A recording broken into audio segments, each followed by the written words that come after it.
Olá pessoal, tudo bem por aí? Bom, vamos aqui à parte 3 do nosso programa, falando sobre psicologia positiva, virtudes e forças de caráter. Eu me chamo Tatiana Auler, eu sou psicóloga, estou aqui para conversar com vocês, bater um papo sobre quais são as suas virtudes e como elas podem te ajudar no seu dia a dia. Principalmente focando num tema que eu falo muito por aqui, que é a ansiedade. Então, reforçando para você que não assistiu a parte 1, 2 e está assistindo agora a parte 3, serão 6 partes que a gente vai falar. Cada parte, cada vídeo aula que eu estou dando aqui para vocês tem a ver com uma parte dessa gama de 24 forças de virtudes e caráter, tá? Então a gente tem 6 colunas. Se você pesquisar no Google você vai poder encontrar, bota lá virtudes e forças de caráter para você poder entender. A primeira coluna ela fala sobre a sabedoria. Dentro da sabedoria a gente tem criatividade, curiosidade, amor ao aprendizado, mente aberta e perspectiva. Isso eu falei sobre essas virtudes, eu falei na parte 1. Na parte 2 a gente tem humanidade, generosidade, amor e inteligência emocional. E hoje vamos falar sobre a parte 3, ou seja, a terceira coluna ali da nossa tabelinha das virtudes e forças de caráter, que é a justiça. Nessa coluna nós temos 3 virtudes, que é a própria justiça, liderança e trabalho em equipe. Lembrando que toda essa tabela de virtudes e forças de caráter, ela não foi construída com o propósito de trabalhar com o transtorno da ansiedade somente com esse propósito, tá? Eu tô focando no transtorno da ansiedade porque é uma forma que eu tenho de contribuir com vocês, trazendo essas virtudes que são recursos internos que todos nós temos, como que vocês podem colocar em prática para atuar no seu dia a dia e melhorar a sua sensação da ansiedade. Pronto. Então vamos começar. Fazendo aí só uma introdução sobre o que é a ansiedade. A ansiedade é uma emoção que ótimo que nós temos, ela é muito boa pra gente.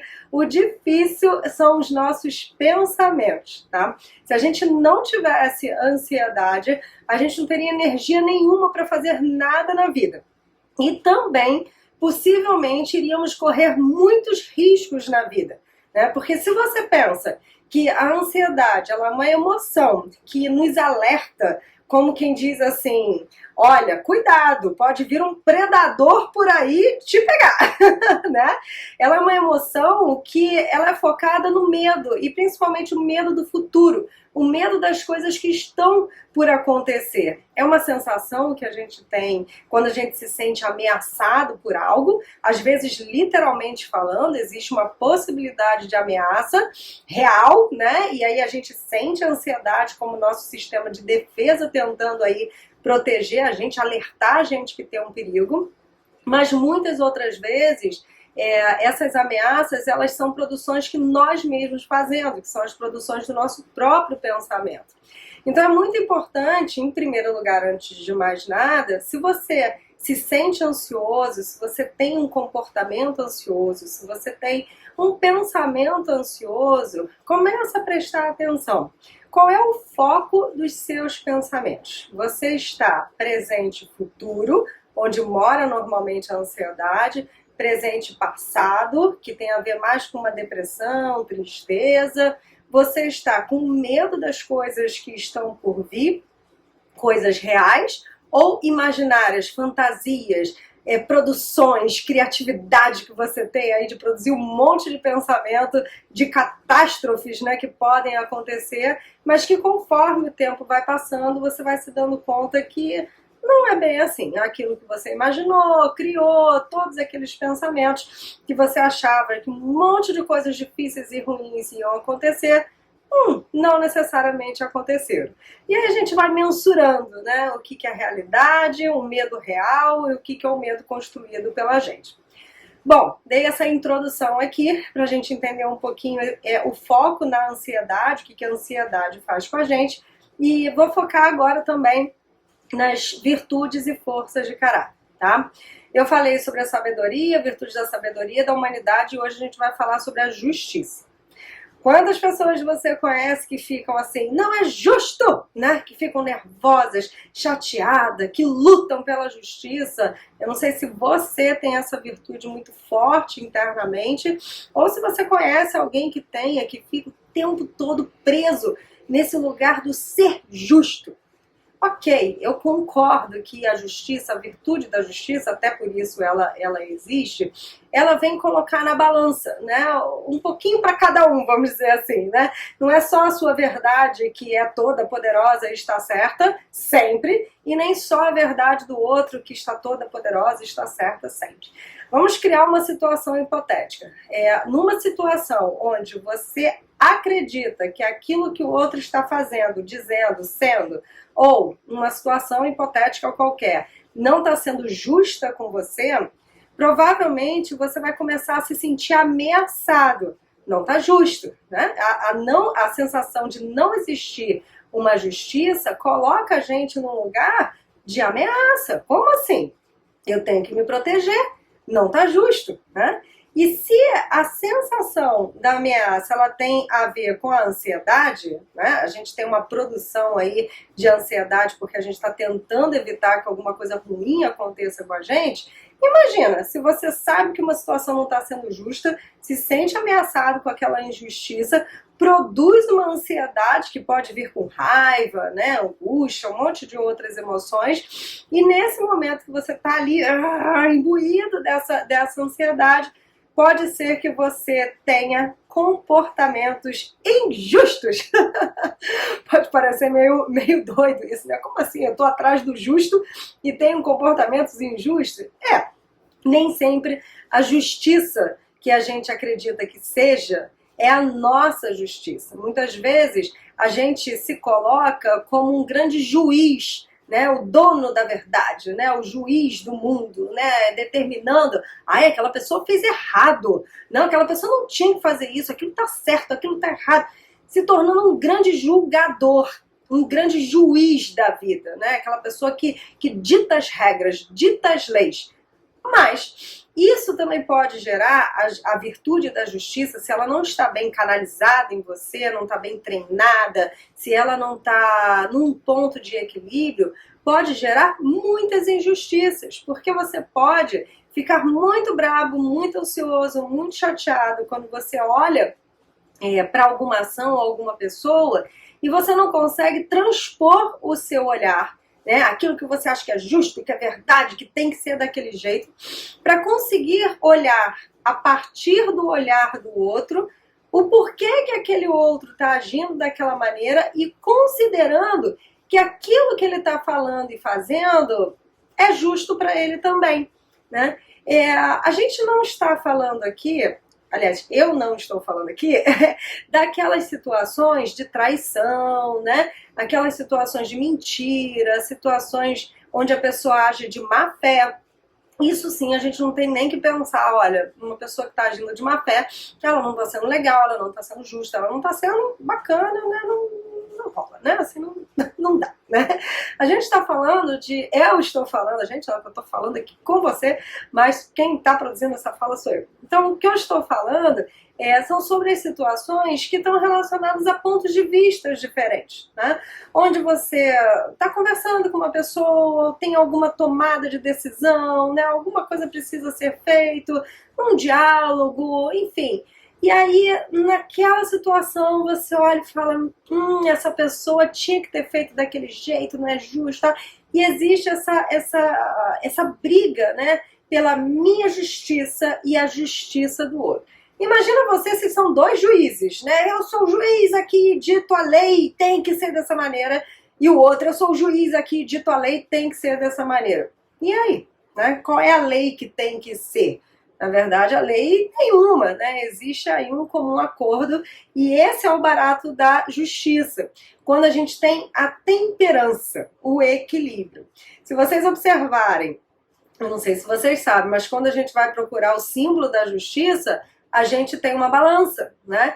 E a balança, ela fala muito da temperança, do equilíbrio, né? Um pouco para você, um pouco para mim. Ela não pode ser desequilibrada, ela tem que estar ali num equilíbrio para que a justiça seja feita. Então, assim, para a gente poder entender como é uma boa maneira da gente usar a virtude da justiça. Se você está numa conversa, num diálogo, e você se perceber sendo dono da lei, ou perceber que o outro está fazendo esse movimento, determinando o que é certo ou errado, talvez você possa convidar esse outro, ou se convidar, né, dependendo de quem esteja nesse polo, né, do juiz da vida, a encontrar um equilíbrio, enxergando a partir do olhar de uma outra pessoa, da outra pessoa, o que seria a visão dela. Aí tem uma frase que é comum a gente falar nos nossos diálogos, que é assim: se põe no meu lugar, né? Mas essa fala, quando ela é trazida com muita raiva, não é legal, né? Porque aí a gente vai, por que você não se põe no meu lugar, não se coloca no meu lugar para você ver como é? Tem que ter um argumento, sabe? Mais consciente, mais tangível, algo que você leve para o outro desse se põe no meu lugar, para que o outro de fato entenda que não é só uma queixa, sabe? Que você não tá ali só se queixando, se põe no meu lugar para você ver. Não é só isso. Se põe no meu lugar. Contextualiza a cena, contextualiza a sua visão, fala, pede para essa pessoa para que ela possa te ouvir. Por exemplo, olha só, né? Imagina que você fala assim. Aí vamos fazer um pouquinho de programação neurolinguística agora, né? Usar umas técnicas de CNV também, a comunicação não violenta, né? Então vamos lá. O outro tá lá preso na verdade dele, falando não é justo, não é justo, não é justo, tá? Ok. E não está conseguindo alcançar a sua verdade, né? E você também, às vezes pode ser você o autor do não é justo, não é o outro, enfim. Aí você pode falar assim para a pessoa: eu estou entendendo o que você está falando. É uma fala, em primeiro lugar, de acolhimento, né? Eu estou entendendo o que você está falando. Eu entendo o seu ponto de vista. Eu entendo que o que você está dizendo é isso, isso e isso, e faz sentido. Mas olha só, eu queria também te falar o meu ponto de vista, gostaria que você me escutasse e entendesse também o meu lado. Se põe no meu lugar. E aí você começa a construção da sua fala, né? Você percebe que nessa fala a gente está fazendo a tal balança, né? A gente está colocando o diálogo no equilíbrio, nessa sensação de que, olha, eu não estou aqui contra você, né? Eu não estou querendo pegar a sua cadeira de juiz. Pelo contrário, eu quero que a gente possa sentar numa mesa, os dois cada um na sua própria cadeira, com as suas próprias leis internas, com as suas próprias verdades, e a gente dialogar e aqui encontrar esse equilíbrio entre a minha verdade e a sua verdade. Então, quando a gente faz isso, né, quando a gente consegue convidar o outro a olhar a nossa verdade, a nossa justiça, o que é justo pra gente, na mesma proporção que a gente também consegue perceber o outro, o que é justo pro outro, qual é a verdade do outro, a nossa sensação de ameaça, ela diminui. E, por consequência, diminui a sensação da ansiedade. A gente não fica com aquele, né, dentro da gente internamente, acreditando que a gente tem que se proteger e pá, né, e dar um limite pro outro na raiva. Não. Não precisamos brigar com um coleguinha, tá? A gente pode conversar. Se o outro também, obviamente, se colocar disponível para uma conversa também. Então passamos aqui pela primeira virtude, lembrando para quem chegou depois, a gente está falando sobre as virtudes e forças de caráter e entendendo dentro da virtude da justiça três características, né? A justiça, a liderança e o trabalho em equipe, tá?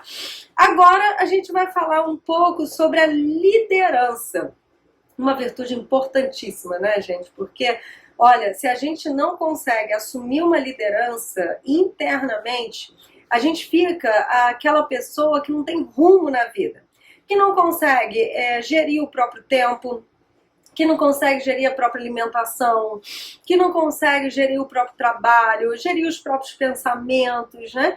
Se a gente não tem uma liderança interna bem construída, a gente não sabe para onde que a gente está indo. E muitas vezes a gente acaba se perdendo na nossa própria história, na nossa própria vida, com uma liderança que uma outra pessoa, que, enfim, não somos nós, né, estão impondo a gente. Olha que curioso. Vamos supor que você, eu, ou alguém que você conheça, que existe uma pessoa muito confusa e indecisa. E ela tá sempre dizendo assim, eu não sei, pra mim tanto faz, não sei, pode ser, sei lá. E aí uma outra pessoa que é um pouco mais decidida, mais forte, né, mais intensa, começa, você não sabe? Mas eu sei, vamos por ali. Você não sabe não, mas eu sei, vamos por aqui. Não, tudo bem, já que você não quer decidir, eu decido por você e vamos por lá. Você coloca a liderança da sua vida, ou seja, a trajetória da sua vida, na mão de uma outra pessoa, no pensamento de uma outra pessoa, na verdade de uma outra pessoa. E você deixa de assumir um lugar que é super importante, que é aonde você quer chegar. Eu me lembro sempre daquela história da Alice do País das Maravilhas, que é muito interessante, né? E tem isso na internet demais. Que ela encontra o gato, que eu não sei o nome dele, mas ele tá ali em cima do galho da árvore, e ela pergunta para ele, onde é que é o caminho, onde é que vai dar esse caminho? E aí ele fala, com aquela sutileza dele, ele fala, depende de onde você quer chegar. E é bem assim, né? Às vezes a gente percebe uma queixa, a pessoa fala assim, ou você pode falar, não sei o que fazer, não sei onde ir, tal. Aí a vida fica enrolada, fica pesada, fica tensa. Ei, assume a liderança da sua própria vida. Imagina que, eu gosto de imaginar que a nossa vida é como se fosse uma empresa com vários setores, né? A gente tem que decidir a hora que a gente vai tirar férias, né? A gente tem que decidir o nosso trabalho, a gente tem que decidir as nossas relações, a gente tem que decidir vários setores da nossa vida, várias áreas da nossa vida. E essa liderança, vamos supor que tem uma portinha aí no seu cérebro, né, na sua cabeça, que você entre e encontre várias partes suas perdidas lá dentro da sua cabeça, não sei o que fazer, não sei o que fazer, não sei o que fazer. E aí você olha para essas partes suas e fala assim, olha só, vamos assumir uma liderança aqui, né? Eu vou assumir uma liderança e vou colocar vocês todos em alguma produtividade, com um sentido na vida. Porque essa liderança, ela é importante para direcionar o seu caminho.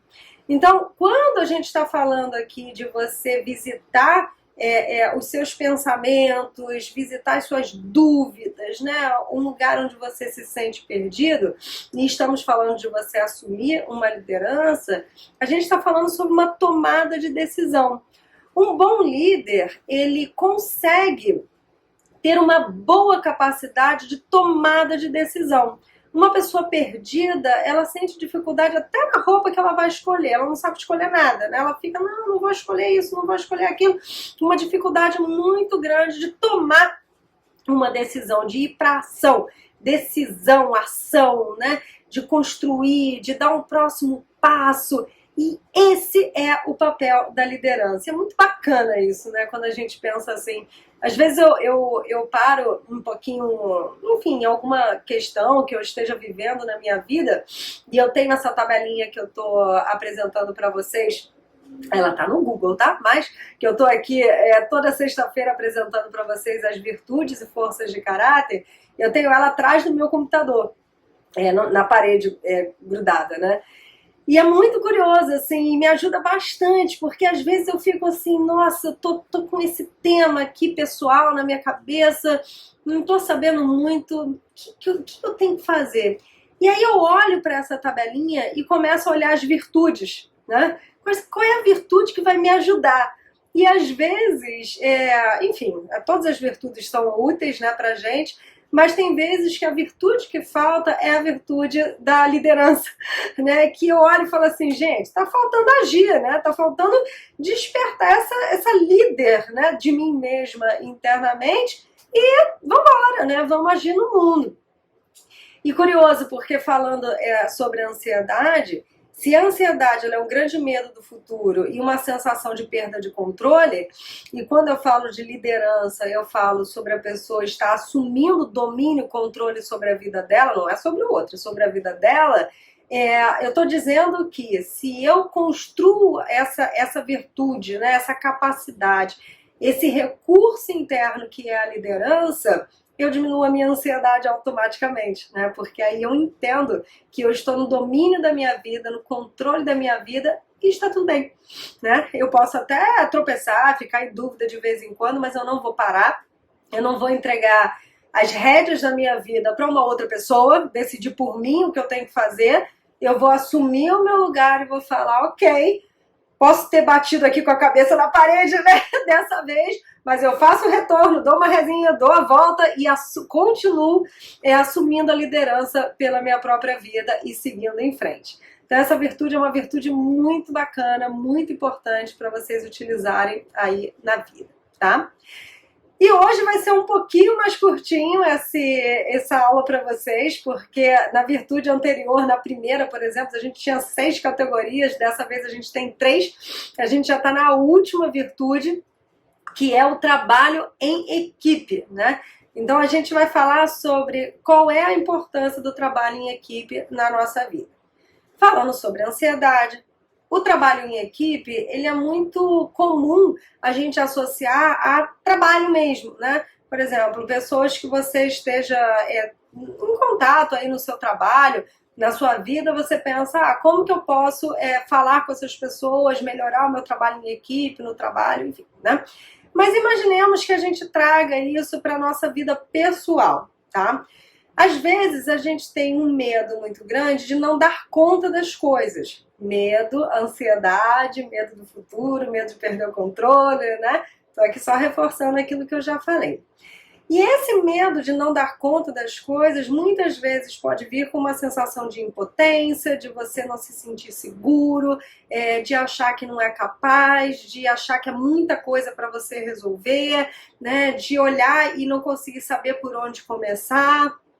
A virtude do trabalho em equipe vem te ensinar, te ajudar, né, a pedir ajuda, por exemplo, né? Ela vem falar para você assim, olha, você não está sozinho nesse mundo. Que tal você, nesse momento que você está vivendo essa dor, procurar uma pessoa de confiança, procurar alguém, pedir a alguém, né, uma ajuda, para você conseguir sair dessa sensação de que você não vai dar conta, de que você tem medo, de que você não é capaz. Quem sabe? A gente realmente não está sozinho nesse mundo. E mesmo que a gente ache assim, nossa, não tem ninguém para me ajudar, né, que a gente tem essa crença, a gente pode ir desconstruindo isso quando a gente encontra, às vezes, uma pessoa que está ali do nosso lado, na rua, né, e a gente está ali todo enrolado e carregando um monte de coisa. Aí você olha para alguém e você fala assim, você pode me ajudar, por favor? E a pessoa fala, claro! Né? Isso é um trabalho em equipe. Ou, por exemplo, você está com uma certa urgência de ligar para algum lugar e não está conseguindo encontrar tempo para marcar alguma coisa. Ah, não sei, de repente você tem uma amiga que você sabe que está mais tranquila. Amiga, por favor, será que você pode me ajudar a fazer isso, isso, isso? E a amiga fala, eu te agradeço. A amiga fala, tudo bem, eu faço. E você fala, eu te agradeço. Essa é a ideia do trabalho em equipe nas nossas vidas, né? Às vezes a gente fica com a sensação de que tem que dar conta de tudo sozinho, mas a gente não precisa. E eu imagino que mesmo que você faça esse discurso, né, várias vezes, eu tenho que dar conta de tudo sozinho, é muito difícil para mim, começa a observar internamente se você tem que realmente dar conta de tudo sozinha, porque não existe a possibilidade de ter alguém que você possa contar. Ou se você gosta de estar nesse lugar, né, da fortaleza, da força, eu tenho que dar conta de tudo sozinha, e aí não pode baixar essa bandeira, porque senão perde uma identidade da força, né, da que sofre porque tem que dar conta de tudo sozinha. Ou se talvez você não esteja enxergando ou considerando a força as forças que essas pessoas têm, que essas pessoas que estão ao seu redor têm. Porque muitas vezes você não reconhece um potencial no outro. Você não confia que o outro possa conseguir, que o outro possa dar conta, que o outro possa te ajudar. Muitas vezes acaba acontecendo assim: ah, eu faço melhor do que o outro, então deixa que eu faço sozinha. Uma certa arrogância, né? Que se a gente conseguir ter mais humildade na nossa vida, a gente pode sim pegar essa virtude do trabalho em equipe, honrar um potencial que o outro tenha, ou mesmo que ele não saiba, ensinar para o outro poder ajudar a você. Então é interessante, se você pensar dessa maneira, o que é o trabalho em equipe, você vai conseguir tirar uma pressão internamente de você e provavelmente a sua ansiedade vai diminuir. Muitas vezes a ansiedade é um excesso de pressão que a gente se coloca. E se a gente consegue diluir essa pressão, pedir ajuda, né, trabalhar em equipe com outras pessoas, eu tenho certeza que a sua ansiedade ela vai entrar numa intensidade que seja mais favorável a você, tá? Então hoje a gente terminou aqui. Se você tem alguma dúvida, você pode colocar nos comentários que eu vou ler e eu vou responder para você. E deixando aqui uma lembrança que o próximo vídeo ele vai ser sobre moderação. E tem uma virtude que é muito interessante, eu acho que esse vídeo vai até ser um pouco mais longo, que é a virtude do perdão. A gente tem uma certa confusão, o que é perdoar, como é que eu perdoo alguém que me fez mal, né? Enfim, eu vou falar um pouco melhor na parte 4, né? Esse vídeo é a parte 3, teremos a parte 4. E na parte 4 será perdão, humildade, prudência e autocontrole. Lembrando, virtude da moderação, né? Como é que a gente faz para encontrar o equilíbrio entre a dor, a tristeza, o perdão. Vai ser um vídeo bem interessante para vocês, tá? Bom, então deixem suas perguntas, eu vou dar uma olhadinha. Já respondo vocês. Eu vou ficando por aqui e até a próxima.